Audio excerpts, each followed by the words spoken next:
Si la vidéo vous plaît, n'oubliez pas de liker et de partager. Si vous êtes nouveau sur la chaîne, n'hésitez pas de vous abonner et d'activer la cloche de notification. Bienvenue dans cette nouvelle vidéo portant sur la cinétique chimique et vitesse de réaction et facteurs cinétiques, partie 2. À la fin de cette nouvelle vidéo, vous devez être capable, premièrement, de déterminer la vitesse de disparition d'un réactif, puis de déterminer la vitesse de formation d'un produit. En 3, vous devez donner l'expression de la vitesse d'une réaction chimique pour enfin décrire l'impact des facteurs cinétiques sur les réactions chimiques. Sans plus tarder, passons à la vitesse de disparition d'un réactif. Considérons la réaction chimique suivante.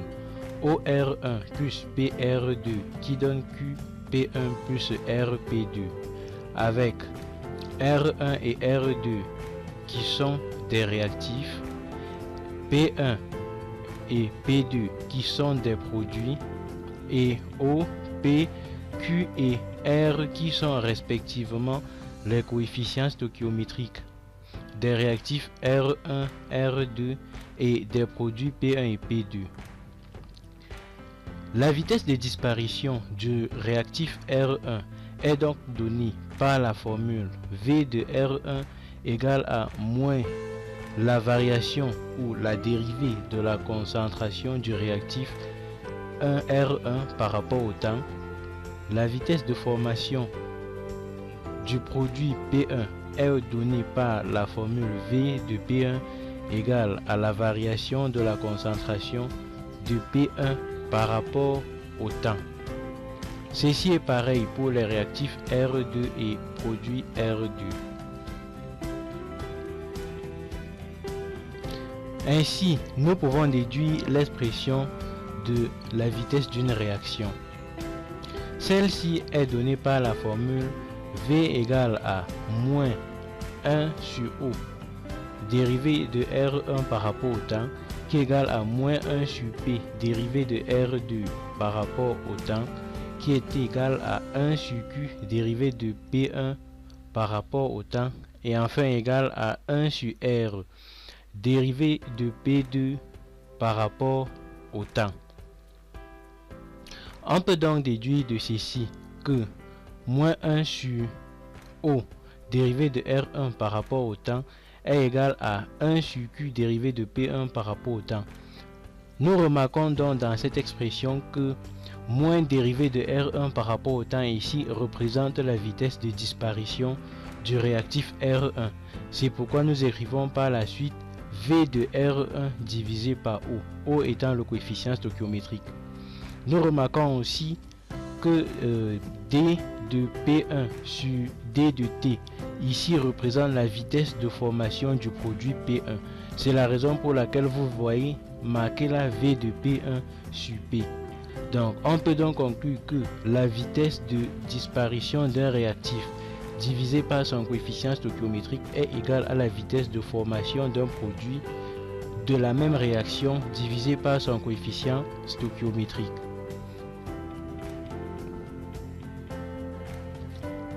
Comme facteur cinétique, lors de la vidéo précédente, si vous ne l'avez pas regardé, vous pouvez regarder ici. Suivez le lien qui s'affiche. On a défini un facteur cinétique comme étant l'ensemble des paramètres expérimentaux susceptibles d'augmenter ou de réduire la vitesse d'une réaction chimique. Comme différents facteurs cinétiques, nous avons parlé de la concentration des réactifs, la température, les catalyseurs et la présence de la lumière. Passons à la concentration des réactifs. L'influence de la concentration des réactifs. De manière globale, la vitesse d'une réaction chimique augmente avec la concentration des réactifs, à l'exception des réactions d'autocatalyse. C'est quoi une réaction d'autocatalyse? Une réaction d'autocatalyse, c'est une réaction au cours de laquelle les produits formés permettent de jouer le rôle de catalyseur pour la réaction qui est en cours.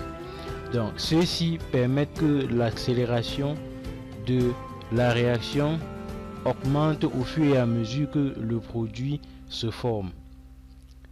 Donc, la vitesse d'une réaction peut donc se mettre sous la forme V égale à K, concentration du réactif R1 exposant alpha, fois concentration du réactif R2 exposant bêta, avec alpha et bêta étant des ordres partiels des réactifs R1 et R2 et K les constantes de vitesse. Cette formule-ci a été démontrée expérimentalement, donc il n'est donc pas possible de déterminer alpha et bêta de manière théorique. On ne peut les déterminer que de manière expérimentale. Ainsi, pour obtenir l'ordre global de la réaction, il suffit juste de poser X. X ici représente l'ordre global de la réaction. X est égal à alpha qui est l'ordre partiel de la réaction par rapport au réactif R1 plus bêta, bêta qui est l'ordre partiel de la réaction par rapport au réactif R2. Comme deuxième facteur cinétique, nous pouvons parler de l'influence de la température.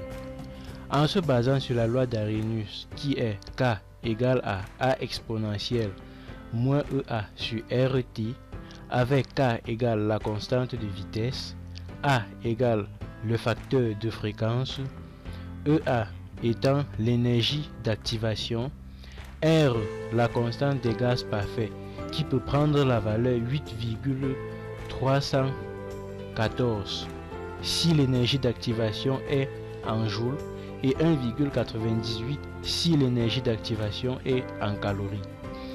Alors, en revenant à la formule d'Arrhenius, lorsqu'on regarde attentivement cette formule, on se rend compte que la constante de vitesse K est proportionnelle à la température.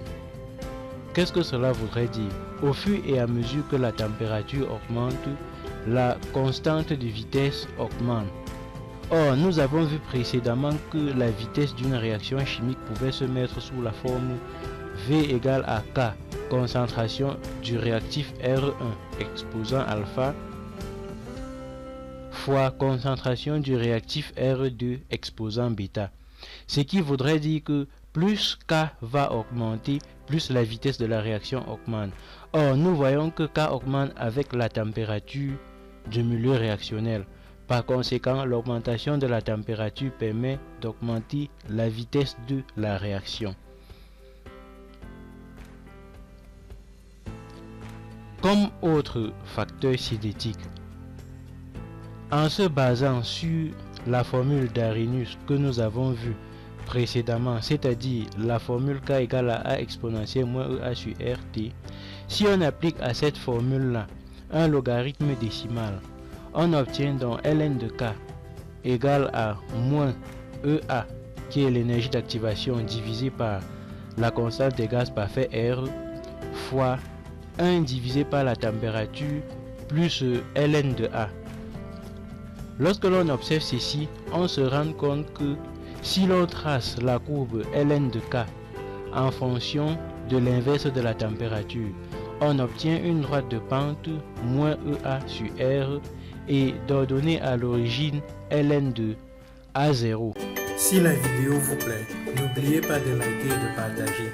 Si vous êtes nouveau sur la chaîne, n'hésitez pas de vous abonner et d'activer la cloche de notification.